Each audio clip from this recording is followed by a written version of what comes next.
สบายดีพี่น้องสบายดีเบิดสุขุทุกคนเนาะพอกันคือเก่า บรรยากาศตอนสวยๆเนาะวันนี้ก็เป็นวันหวยออกเนาะก็ตรงกับวันมืองามยามดีเนาะออกรถใหม่หลายคนก็ถามหาทะเบียนเนาะเพราะว่ามื้อนี้เป็นมื้อวันที่1เนาะมื้อหวยออกเฮาก็เร่งด่วนแน่เทื่อว่าโซกเนาะเทื่อว่าโซกมื้อนี้ก็หลายคนถามเนาะการเอาหวยก่อนเพราะว่ามันจะปิดเด้ผู้ใดที่ว่ารอเทื่อไฮโซกเนาะเทื่อรถไฮโซกก็มีก็บ่มีหยังกัน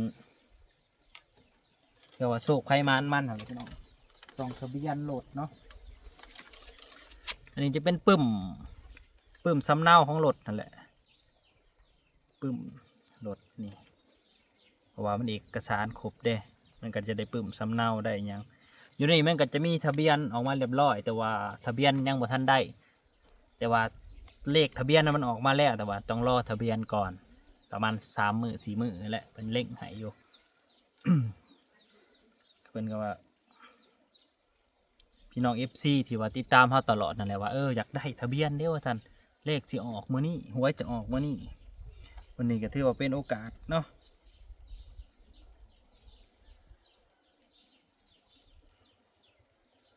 เป็นโอกาสมาเปิดทะเบียนรถเด้มันก็บ่ได้มีหยังหลายนะมีสำเนียงอย่างนี่แต่ว่าใบผ่านทางหรือว่ากวดกาเทคนิคเข้ากับบ่ทันได้ไปเสียดอกเพราะว่ายังออกมาใหม่ก็ยังบ่ทันแล่นยังเลยนะจะมีเด็กบัตรแข็งตัวนี้แล้วก็กระปึ้มติดตามรถนี่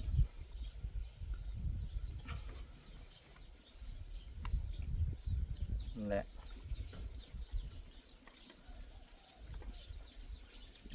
ส่วนทะเบียนก็1374พี่น้องทะเบียน1374แล้วก็1374เนาะไปเอาไปเบิ่งไปลองเสียงเบิ่งเพื่อให้โชคก็มีตกไขมันเนาะ2ทะเบียนรถนี่พี่น้อง2ทะเบียนรถ1374เนาะ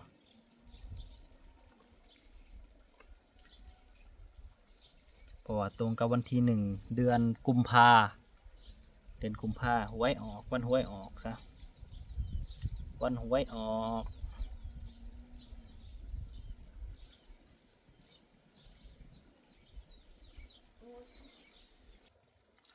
ตามนั่นแหละพี่น้องเลยไปเสี่ยงเบิ่งลองเบิ่งเป็นอะไรเถื่อมานเนาะเถื่อมาน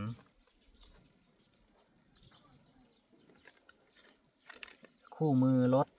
อาจจะเป็นฝั่งไทยก็เป็นสำเนารถอะไรเนาะที่ว่าซื้อก็ต้องมีอันนี้ปุ่มติดตามเหมือนว่าโยธาธิการขนส่งกรมขนส่งเนาะปุ่มติดตามขึ้นทะเบียนรถในสปป.ลาวประมาณนี้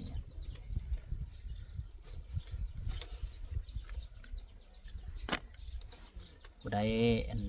ถามกันมากอะลองไปสลับเบิ่งเพราะนี่11374กับสลับเบิ่งเถื่อว่ามันออกก็มีเถื่อว่ามันออกตรงหรือว่าออกไปเลี้ยงไปซับมาเนาะมันก็ออกขึ้นออกลงว่าเรื่องหวยกับมันก็อันนั้นแน่แหละบางทีไฮโซก็ออกตรงก็มีออกตรงเลยก็มีไฮโซ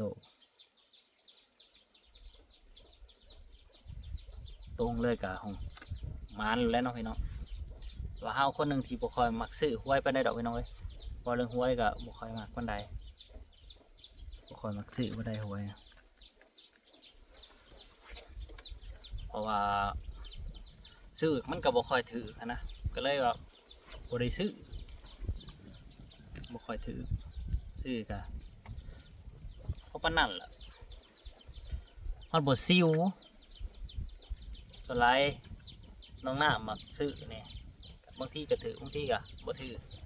ก็บ่ได้เล่นลายเล่นพอได้ลุ้นบ่ได้เล่นลายเนาะที่ว่า มาหอเดือนฮอดซ่านอะไรก็มาเปิดทะเบียนให้เบิ่งเลยพี่น้องเอ้ยว่าเร่งด่วนยันว่าหวยจะออกวันนี้เนาะหวยสิออกแล้วผู้ใดได้เบิ่งคลิปก็ถือว่านั่น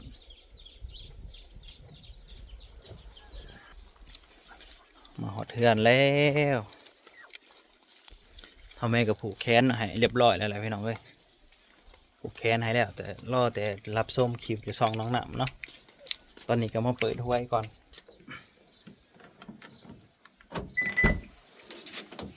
เขาโหลดก่อ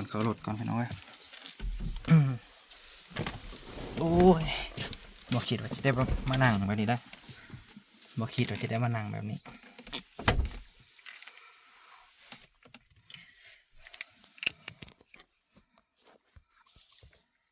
คิดว่าตะคองสิมีโมเมนต์ได้นั่งลังพวงมาลัยเนาะตามหายไปแล้วพี่น้องเอ้ยก็เรื่องรถกับอาจจะไปเจิมให้ทำไมผูกแขนให้แล้วยังไงแล้วฮดอบน้ำหอมแล้วก็จะไปเจิมไปให้ผูกแขนให้เนาะ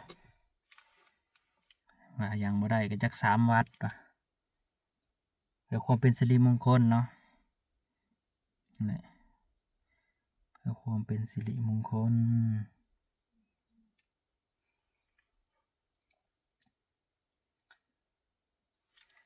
3 วัดกันยังดีแต่ยังครับบ่ทันคล่องนะพี่น้องถ้ากับครับแต่เดียวยังบ่ทันคล่องวันใดเพราะว่าเป็นยังคือเหลือกัน4 ประตูเพราะมันกว้างดีพี่น้องมันกว้างแล้วก็มันอันลาย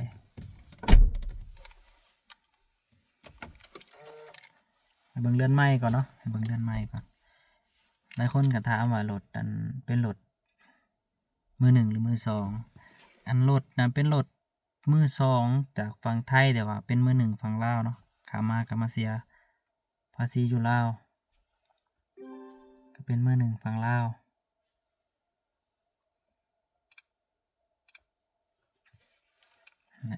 เดี๋ยวเบิ่งเลื่อนไม้ก่อน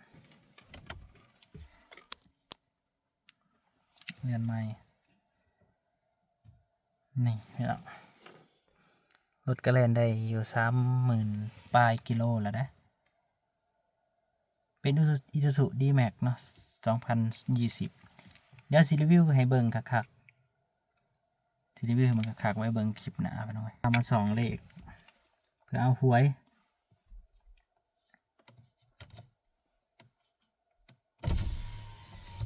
เปิดอากาศเขาก่อนจะคล้องกันยังตื่นเต้นจักทีอันนั้นยังบ่ซินกับมันแต่ว่าก็ดีใจหลายครับดีใจหลายให้มานั่งเบาะหลังกว้างข้างคนขับเบาะเป็นเกียร์ออโต้ครับง่ายเท่ากับบ่ได้เฮียนเลยนะขับรถเคยหลายเธอเดียวนะเท่ากับสามารถขับมาหอดด้วยกันเลยเพราะว่ามีประสบการณ์ขับรถในเกมเป็นแอร์คอมไปนะแอร์คอม2 ไว้2 หัวมากันไป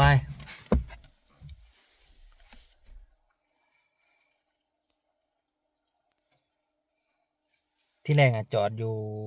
บอนจอดรถนะจอดบ่ได้แดดแต่เว้นอียังไปข้างนั้นมันแดดแล้วก็เลยขยับมาทางนี้มาจอดทางนี้ขยับมาจอดทางนี้นะ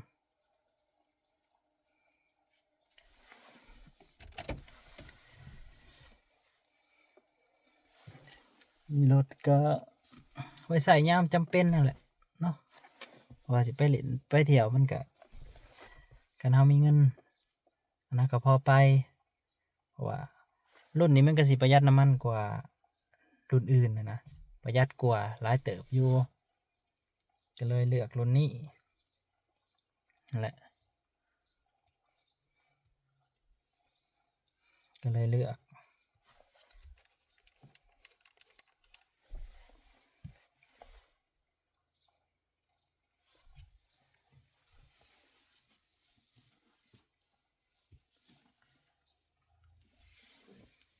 ออปชั่นเต็มมีแอร์ล้างมีหยังพี่น้องกระเจรีโมทปุ่มสตาร์ทได้หรือนี่เด้อปุ่มสตาร์ทแจกับปุ่มสตาร์ทแจกับกระเจรีโมทนี่แจรีโมท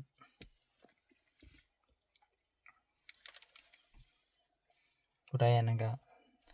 ส่องไว้นำกันเนาะขอให้มันมาเฮงๆเด้อขอบคุณทุกๆคนที่ติดตามมาตลอดเดี๋ยวสิรีวิวให้เบิ่งคักๆเนาะรอป้ายทะเบียนมาแล้วก็อาจจะติดเลย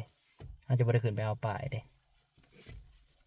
จะบ่ได้ขึ้นไปเอาเดี๋ยวเอาลงมาส่งให้ก็จะส่งลงมามันไกลแน่แล้วก็ไปยิงเลยป้ายทะเบียนฝั่งลาวก็จะเป็นสีเหลืองเนาะตัวหนังสือสีดำนั่นแหละคือป้ายทะเบียนฝั่งลาวรอเบิ่งทำแม่เพิ่นสิดีใจทำใดเนาะแต่ว่าตอนนี้มาเฮาถ่ายคลิปไว้แล้วแหละน้องน้ำอยู่ซ่องน้องน้ำพุ่นแหละตอนนี้ยังให้ส่องทะเบียนรถก่อนเนาะขอบคุณทุกๆกำลังใจเด้อขอบคุณทุกๆกำลังใจทุกๆคอมเมนต์เนาะทุกๆการรับชมนั่นแหละรายละเอียดก็เดี๋ยวสิมาเว้าให้ฟังอีกเทื่อหนึงขอเน้นหวยก่อนวันนี้เนาะขอให้มันมาเฮงๆปังๆเพื่อทุกคนแหละ